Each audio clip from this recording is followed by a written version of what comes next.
ready, Andrew. Andrew has motor neuron disease and he uses what we call an integrated system, and in his case it includes access to a communication device, environmental control and powered mobility, and he can control all of those through a single foot operated switch. Where you been this morning? Where haven't I been? He's communicating using a Windows computer and the switch is connected to that computer. He presses the switch to initiate movement or initiate scanning of the individual letters or stored phrases that are on that device. And on his particular communication set, it's a mobile phone style method of text input. Perhaps if where the holes go out. Yeah, we can deal with that. Where would you go? We won't go far. It's maybe to local shops. There's a Morrison's not too far away from here. Yeah. Or Blockbuster, or just out for a walk. I think it's like Morrison's or any other places you go. Do you use your device to communicate with people in there? Yes, but Kevin explains. It's quite typical that some people won't be completely reliant on using their communication device to communicate, and this particularly comes into play with people who know that person well, where a certain type of gesture may be recognised by the communication partner who knows that person well.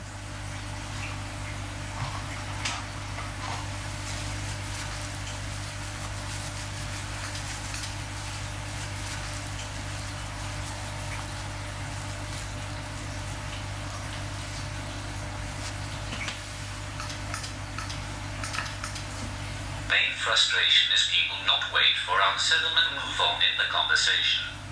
Because he can communicate his preferences, he's been able to have an influence on how his communication pages are organised. He's been able to guide us on his switch positioning. He's been able to just comment, if I ask him, have I got that right, Andrew? He's able to say, and he has done, just say spot on. And that's great. Sometimes you can't always get that confirmation from someone that you've got it right. Can you do tanks later this afternoon, please? Feed them as usual, yeah? Okay.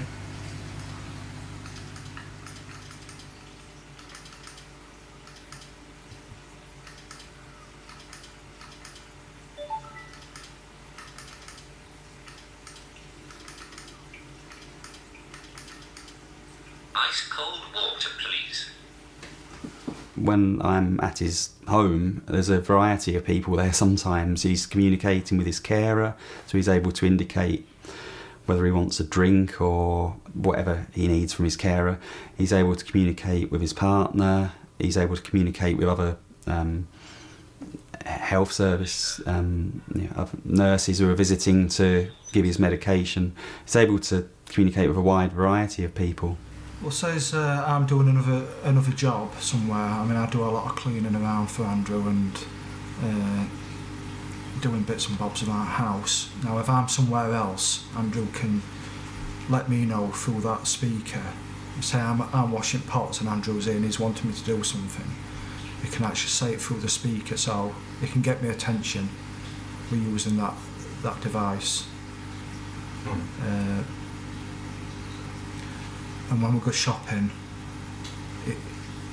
instead of explaining everything, he can point, more or less point to what he needs, and then do like a shortened version of what he needs, as opposed to writing a whole sentence out. So yeah, it's a good thing to have for him. We'd be lost without it. Enables me to be involved in conversations.